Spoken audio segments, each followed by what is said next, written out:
Frères et sœurs, chers téléspectateurs, auditeurs de la radio Vie Meilleure, nous avons le plaisir et la joie d'accueillir ici au Temple de Chauvel le pasteur David Bergina.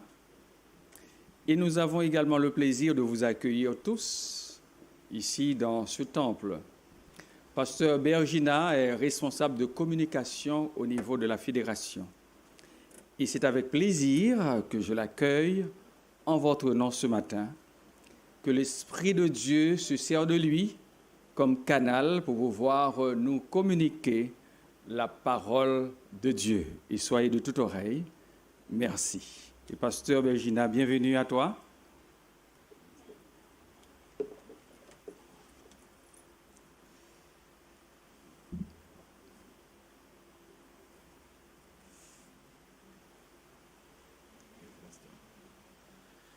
Bonjour à chacun. Je remercie Pasteur Volant et toute l'Église qui me reçoit ici en ce matin. Je voudrais ainsi dire bonjour à tous ceux qui nous regardent, peu importe là où vous êtes, ou bonsoir, peu importe l'heure, et aussi saluer ceux qui nous écoutent à travers les ondes de Radio Vie Meilleure. Je suis heureux en ce matin puisqu'il pleut, puisque j'ai pu trouver, grâce à la pluie, une place dans le parking. Puisque je me rappelle qu'il y a de ça quelques samedis, je suis arrivé, j'ai dû aller me garer presque à côté de l'hôpital, en exagérant un petit peu. Mais une chose est sûre, c'est que peu importe le temps qu'il fait et peu importe les saisons, nous savons que notre Dieu n'est pas un Dieu de saison, n'est-ce pas? Il est avec nous tous les jours jusqu'à la fin du monde. Et alors, pendant ces quelques minutes, je m'en vais partager avec vous la parole de Dieu. Je sais que nous sommes dans un service réduit et je n'aurai que quelques minutes pour le faire. Je prendrai à peu près 25-30 minutes pour partager avec vous la parole.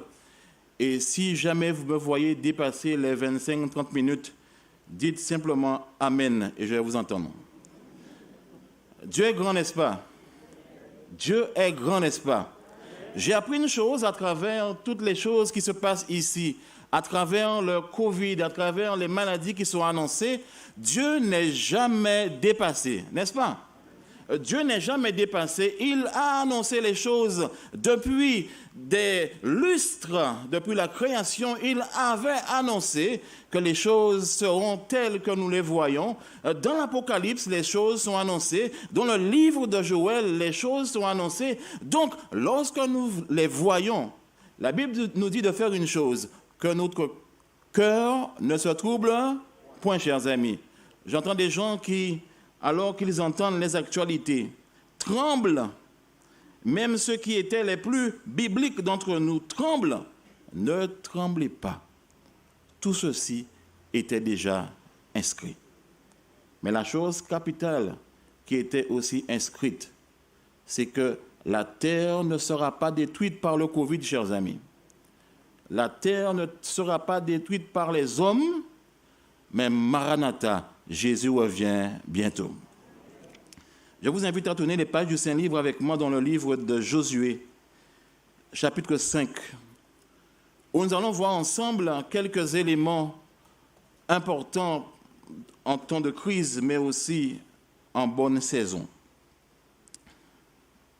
Josué va avec ses amis, avec son peuple, avec le peuple d'Israël, traverser une partie du désert et ils vont devoir prendre possession de ce que Dieu leur a donné, la promesse de Dieu, dans Josué chapitre 5, verset 15. Ils vont devoir prendre possession de cette promesse, mais je voudrais attirer votre attention sur une chose, et tout au long de mon développement, je voudrais que vous puissiez le garder en mémoire. Dieu sait ce qu'il fait. Dieu sait ce qu'il fait. Josué chapitre 5, verset 15, la Bible nous dit ceci. Et le chef de l'armée de l'Éternel dit à Josué, « ôte tes souliers de tes pieds, car le lieu sur lequel tu te tiens est comment, chers amis, est? Je voudrais que même chez vous, que vous puissiez le dire, car le lieu sur lequel tu te tiens est saint. » Et Josué fit ainsi. Oh, chers amis, je voudrais vous rappeler un petit peu l'histoire, puisque nous n'aurons pas le temps de tout lire. Josué et le peuple de Dieu doivent prendre possession de Canaan. Canaan a été promise par Dieu, une terre, un pays où coule le lait et le miel.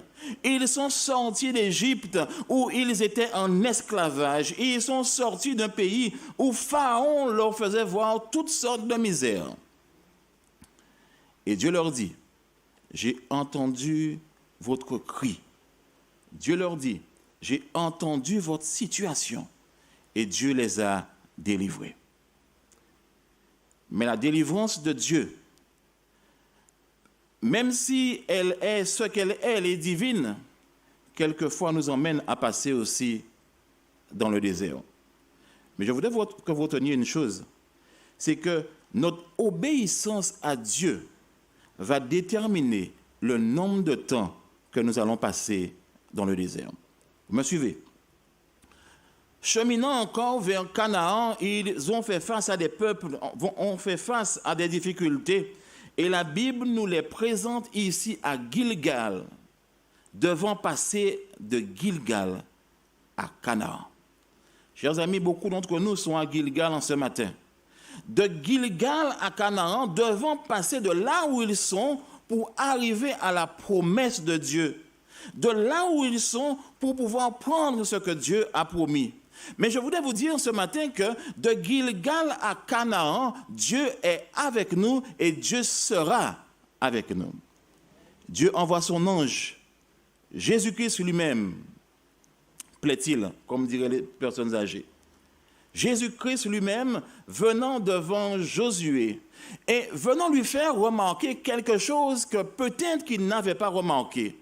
Qu'il va devoir faire face à une bataille terrible pour arriver à Canaan, il va devoir faire face à la muraille de Jéricho.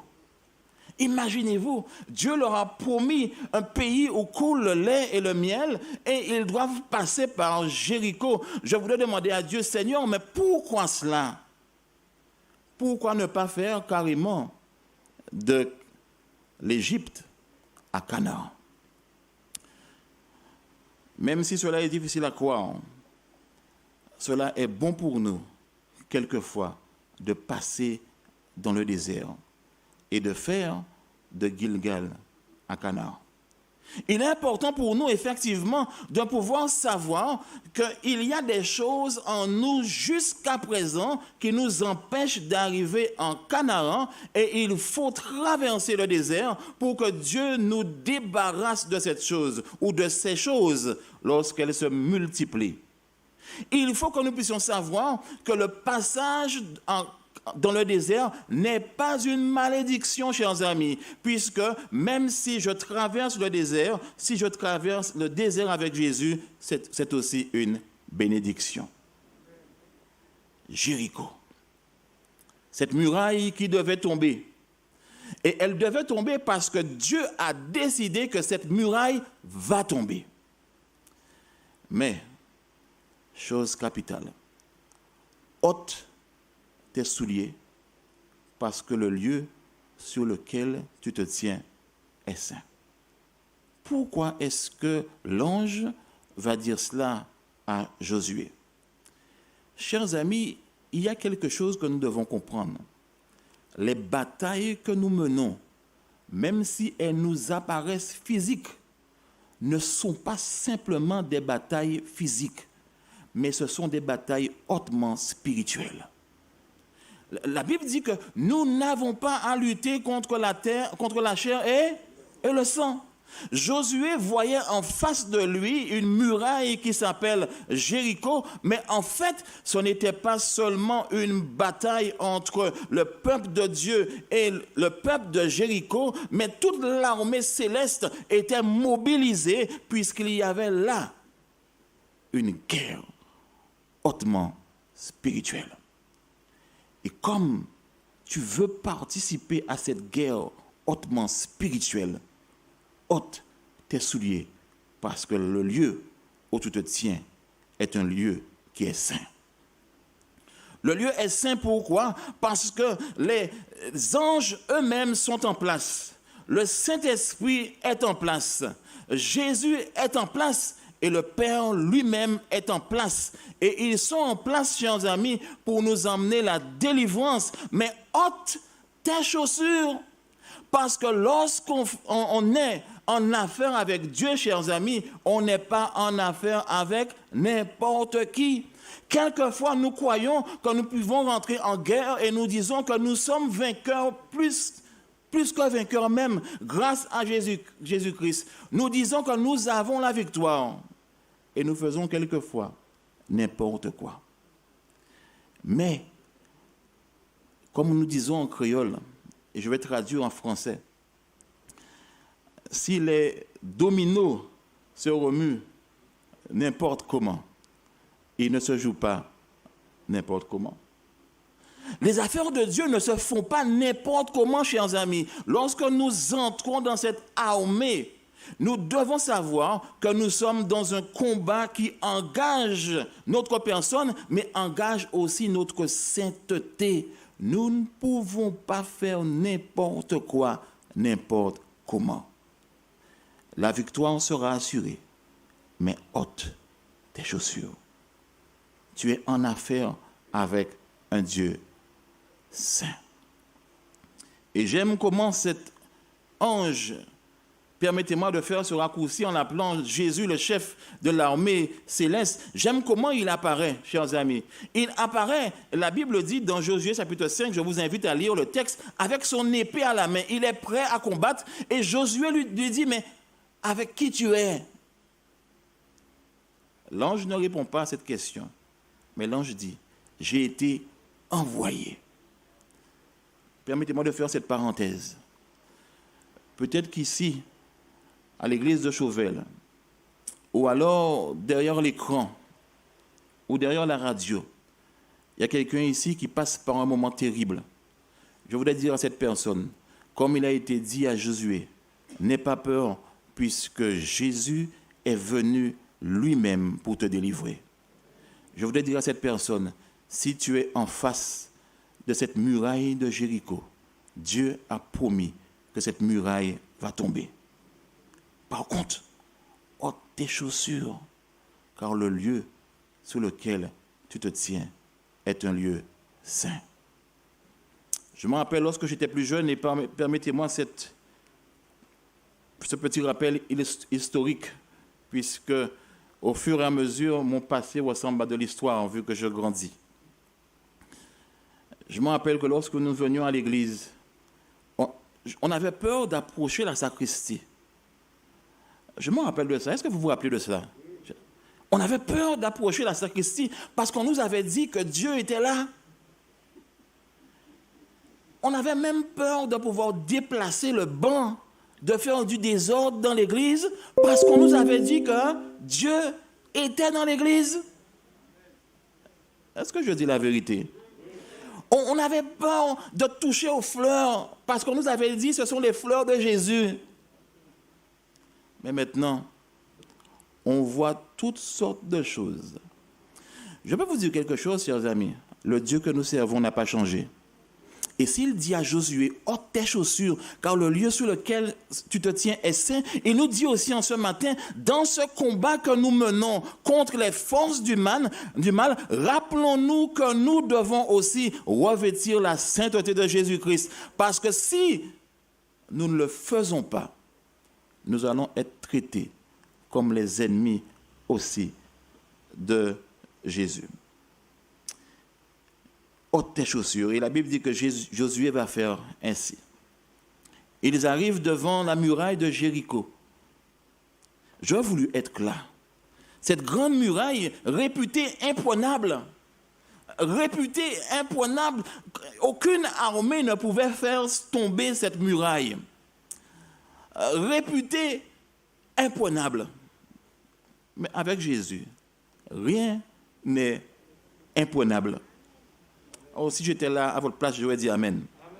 Réputé, avec Jésus-Christ, il n'y a rien qui soit Et je peux vous dire que lorsque Jésus ou lorsque la Bible a annoncé que Jéricho va tomber, en fait, Jéricho est déjà tombé. Oh, je pense que je dis quelque chose d'important. Donc, je vais le redire. Lorsque Dieu annonce quelque chose, si je n'ai pas encore vu la chose, ou même si je n'ai pas encore vu la chose, au nom de Jésus, la chose est déjà accompli. C'est pour cela que Dieu me dit, lorsque tu pries avec foi, prie comme si tu avais déjà reçu la chose. Oh, chers amis, je ne sais pas si c'est la pluie, mais moi je vais dire amen à cela. Pourquoi? Parce que lorsque on est en face de Jéricho, Josué est en face de Jéricho, voit une muraille debout en face de lui, mais Dieu a déjà vu la muraille tomber. Alléluia. C'est pour cela. Et je vous invite à lire, puisque nous n'aurons pas forcément le temps de lire tout cela. Dans Josué chapitre 5, Josué chapitre 6, Dieu va donner des instructions. Quelquefois, nous voulons faire des choses avec Dieu, mais nous oublions que Dieu donne des instructions. Dieu va donner des instructions. Faites le tour de la muraille. Et je les ai vus dans mon subconscient, dans mon cerveau. Je les vois en train de faire le tour de la muraille. Dieu leur a dit, faites le tour de la muraille combien de fois? 7 fois. Lisez le texte, vous allez le voir. Faites le tour de la muraille. Combien de jours qu'il y a? 1 fois par jour, vous faites combien de fois? 1 fois. Et ils font le tour de la muraille le premier jour. Combien de fois?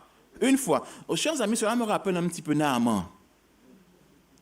Dieu a quelque chose de particulier avec le chiffre 7. N'est-ce pas? Faites le tour de la muraille 1 fois chaque jour. Et le 7e jour, combien de fois? 7 fois. Voyez tout ça, 7. J'imagine le peuple faisant le tour de la muraille le premier jour et voyant que rien ne se passe. Certains se découragent, chers amis. Pourquoi? Parce qu'ils se disent, mais on aurait au moins pu voir tomber un parpaing. Mais le premier jour, rien ne se passe. Chers amis, quelquefois nous prions et nous arrêtons de prier parce que nous voyons que rien ne se passe. Mais si lorsque tu pries, tu vois que rien ne se passe, continue à prier encore, parce que lorsque je prie au nom de Jésus, il y a toujours quelque chose qui se passe. Je n'ai jamais vu un mendiant priant sans que Dieu le délivre. Je n'ai jamais vu quelqu'un qui n'avait rien priant sans que Dieu le délivre. Je n'ai jamais vu quelqu'un malade sans être délivré. Mais je reviendrai tout à l'heure à cela.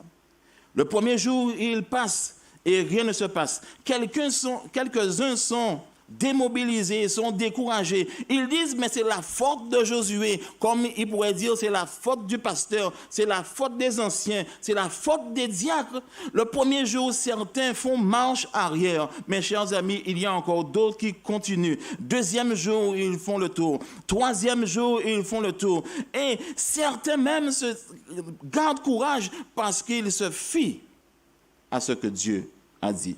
Je voudrais faire maintenant un message pour les leaders. Garde toujours dans ton cœur ce que Dieu a dit et n'oublie pas que tu seras toujours récompensé. Et il continue. Ils continuent à faire le tour. 6e jour, ils font le tour. Le peuple est là. L'arche est là. Pour ceux qui ne le savent pas, l'arche représente la présence de Dieu. Dieu ne nous envoie pas en combat sans bâton.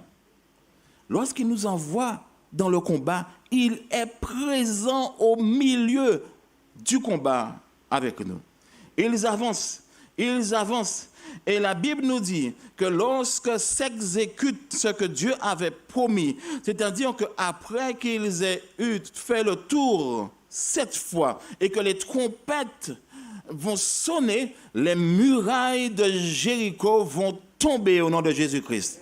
Oh, lorsque les murailles tombent, la Bible décrit cela comme quelque chose de simple, mais permettez-moi de pouvoir vivre la chose. Je ne sais pas pour vous, mais je vois les murs, les murailles se fissurer. Ils se fissurent parce que Dieu a dit ainsi.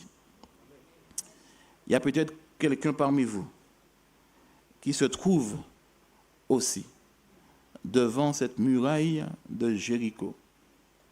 As-tu fait ce que Dieu a demandé pour que ce mur puisse être effondré? La première chose qu'il te demande, c'est ôte tes chaussures. L'as-tu fait?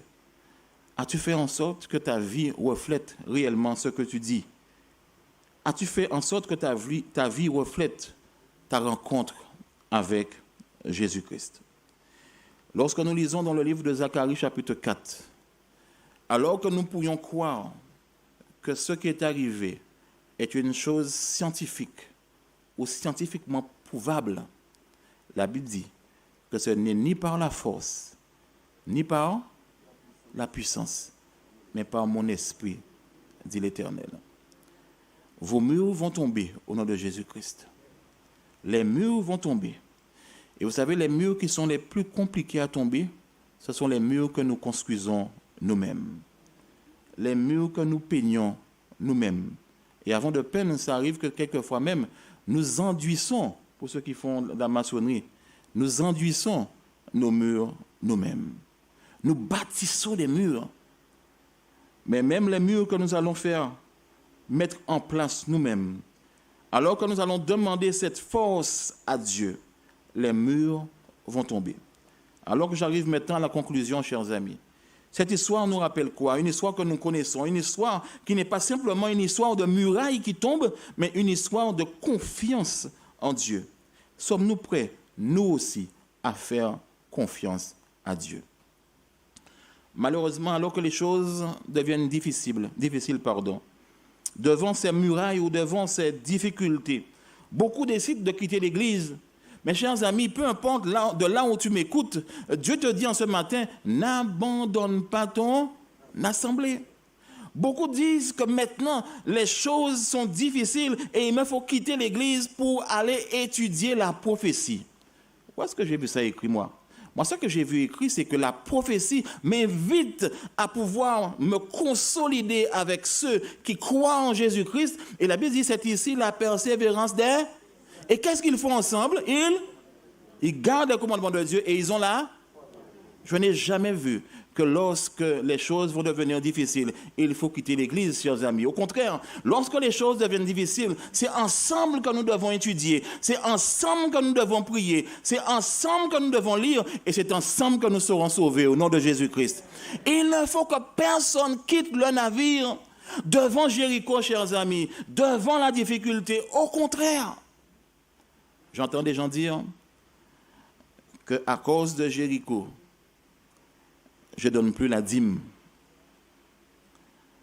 Quelqu'un me disait une fois, pasteur, comme tu ne m'as pas visité, eh bien, je ne vais pas donner la dîme. Et je lui dis, d'accord, mais la dîme, c'est la dîme de qui? La dîme de Jésus-Christ, la dîme de Dieu. Est-ce que Dieu t'a visité aujourd'hui? Et cette personne de me dire, mais tu ne m'as pas visité. Chers amis, nous ne devons pas croire que ces choses nous appartiennent et que devant les difficultés, nous allons faire pression ni sur Dieu, puisque ces choses appartiennent à Dieu. Mais je reviendrai une autre fois pour parler de la dîme et les offrandes, sinon vous n'allez plus m'inviter à venir ici. Conclusion de ce message en ce matin. Alors que les choses deviennent difficiles, nous devons nous unir comme le peuple devant Jéricho.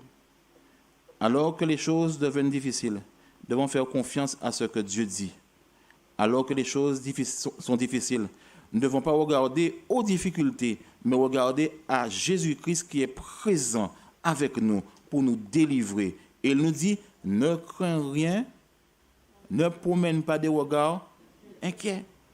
Il nous dit aussi, alors que les choses deviennent difficiles, qu'il a déjà fait provision et que nous n'allons jamais avoir une difficulté, permettez-moi de le mettre ainsi, nous n'allons jamais avoir une difficulté qui sera au-delà de nos forces. Y a-t-il quelqu'un ici qui est en face d'un mur, en face d'un problème, et que cette personne a déjà prié, a déjà jeûné même par rapport à cela? Quelquefois, Jéricho peut être le couple, le foyer. Avez-vous aussi été en face de ce mur dans votre foyer? Avez-vous été devant cette difficulté au niveau de votre travail? Avez-vous été aussi dans cette difficulté au niveau de l'Église? Je voudrais vous annoncer en ce matin qu'au nom de Jésus-Christ, les murs sont déjà tombés. Au nom de Jésus-Christ, les murs sont déjà tombés. De Gilgal à Canaan, nous allons avancer parce que la victoire est déjà annoncée au nom de Jésus-Christ. C'est pour ça que lorsque je suis en difficulté, lorsque je suis en problème, je me rappelle de ce petit chant. Jésus, tu es ma vie et ma joie. Vous connaissez ce chant, non? Tout ce qui est bon me vient de toi. Tu es la source de mon bonheur, l'espérance de quoi? Ma vie. Jésus, tu es ma vie et ma joie. Je vais vous inviter à vous mettre debout avec moi. Nous allons prier. Prier pour demander à Dieu de pouvoir permettre que nous puissions voir effectivement ces murs s'effondrer au nom de Jésus-Christ. Je vais vous demander de juste faire quelque chose avant de prier. Gardez les yeux fermés là où vous êtes, chez vous, devant votre ordinateur, votre écran ou devant la radio. Fermez les yeux en ce matin pendant quelques secondes et visualisez Jéricho. Visualisez votre difficulté. Visualisez ce problème puisque ce sera au nom de Jésus la dernière fois que vous allez le voir. Visualisez cela et dites dans votre cœur, au nom de Jésus-Christ, j'ai déjà la victoire. Dites ça dans votre cœur, au nom de Jésus-Christ, j'ai déjà la victoire. Prions. Éternel notre Dieu, nous voulons te remercier en ce matin puisque tu nous donnes cette opportunité de pouvoir avoir ce message qui nous rappelle que nous sommes peut-être dans un combat, mais dans un combat qui est déjà gagné au nom de Jésus-Christ. Nous voulons te dire merci Seigneur, puisque au nom de Jésus-Christ, nous pouvons visualiser cette victoire dans notre couple, Seigneur, dans notre foyer avec nos enfants, Seigneur. Nous visualisons cette victoire dans nos églises, dans nos vies, et nous te faisons confiance. Parce que nous savons que lorsque nous mettons notre confiance en Jésus-Christ, nous ne sommes jamais déçus. Ô Seigneur, en ce matin, regarde ces personnes qui passent par des moments difficiles. Regarde-les, Seigneur, alors que nous voyons vraiment des temps annoncés difficiles arriver, que nous puissions garder la foi et que nous puissions toujours garder nos yeux fixés sur le Maître, comme nous dit le chant. Ô Seigneur, que tu puisses nous bénir et que nous puissions apprendre aussi à ôter nos chaussures, puisque nous sommes dans une guerre qui nous implique, mais qui est aussi une guerre hautement spirituelle. Ô Seigneur, que dans cette guerre, que nous puissions rien perdre de ce que tu nous as donné, mais au contraire, que nous puissions avancer jusqu'à prendre place dans la cité céleste que tu nous as promis, Seigneur. Mais nous savons que nous aurons des difficultés, puisque la vie est faite de difficultés. Mais au nom de Jésus-Christ, la vie est faite aussi de victoire au nom de Jésus-Christ. Et nous voulons, Seigneur, proclamer ces victoires. Je te prie aussi, Seigneur, pour quelqu'un qui m'écoute en ce matin, qui veut aussi donner sa vie à Jésus-Christ, et qui, en face de difficultés, se dit, mais quoi faire? Je voudrais dire à cette personne, fais comme Josué. Fais confiance à Jésus. Fais comme Jésus, fais comme le peuple. Fais ce que Dieu a dit et tu ne seras jamais déçu. Et je voudrais dire à cette personne pour terminer, que rien ne t'empêche de donner ta vie à Jésus-Christ. Alors que je termine cette prière, je veux te remercier Seigneur, pour le fait que tu travailles dans nos cœurs et que tu permets que ce message ne soit pas simplement une des prédications que nous avons entendues, mais qu'au nom de Jésus, que nous puissions prendre la décision de marcher pour Christ et de vaincre pour Christ. Merci encore pour ta bénédiction. Merci encore pour ta sanctification. On t'en fait Jésus pour ta gloire. Amen. Prions. Éternel notre Dieu, notre Père, nous sommes devant une muraille qui nous paraît imprenable. Tandis que, avec les yeux de la chair, nous doutons, tandis que pour toi, cette muraille est déjà par terre. Ouvre nos yeux, notre Père céleste, afin que nous puissions comprendre, avec toi, tout est possible. Avec toi, rien et absolument rien n'est impossible. Le coronavirus n'est rien. Donne-nous tout simplement, Père, d'avoir la foi en toi, pour que chacun puisse comprendre, au-delà des gestes barrières, de tout, nous avons Jésus dans notre vie, qui nous donne la victoire. Merci pour ce message qui nous rassure. Merci pour ton serviteur. Et tandis que nous allons laisser ces lieux au Père, que nous puissions partir avec ta grâce, ta paix, ta guérison. Et que, au Père, pendant toute cette semaine, que nous puissions comprendre que nous sommes des hommes et des femmes victorieux par le sang de Jésus. Que nous puissions, au Père, à travers tous les messages que nous recevons des réseaux sociaux, des messages qui essaient de nous déstabiliser ton Église, déstabiliser les plus faibles. Donne-nous de comprendre que l'Église est déjà victorieuse par le sang de Jésus. Car Jésus, ton Fils, est venu. Il a remporté la victoire sur la mort. Et aujourd'hui, il intercède pour nous. Il est dans le lieu très saint. Il intercède pour nous. Et quels que soient nos besoins, il est capable de répondre favorablement à nos soupirs. Renvoie ton peuple avec ta grâce, avec ta paix. Et touche d'une manière particulière ceux qui nous écoutent, ceux qui nous regardent, à travers la télé, à travers les ondes de la radio Vie Meilleure, tous ceux-là qui sont malades, tous ceux-là qui souffrent d'un cancer, tous ceux-là qui souffrent du sida, tous ceux-là qui sont atteints par cette pandémie, par ce nouveau coronavirus. Au nom de Jésus, nous proclamons la victoire par le sang de Jésus. Père, étends ta grâce, tes bienfaits sur la Guadeloupe, tandis que les autorités nous lancent des appels, tandis que les communes ont pris des mesures pour pouvoir nous dire de porter les masques partout, tandis que les autorités sont dépassées.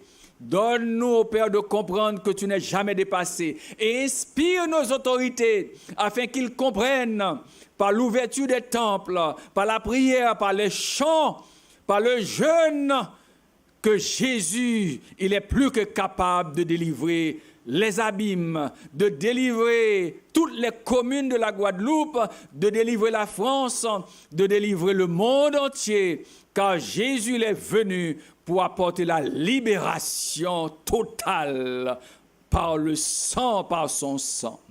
Écoute cette prière et permets que nous puissions rentrer chez nous avec ta grâce, ta paix, la délivrance, la guérison qui se trouve en Jésus seul, et pour la gloire de ton Seigneur, ô Père. Amen.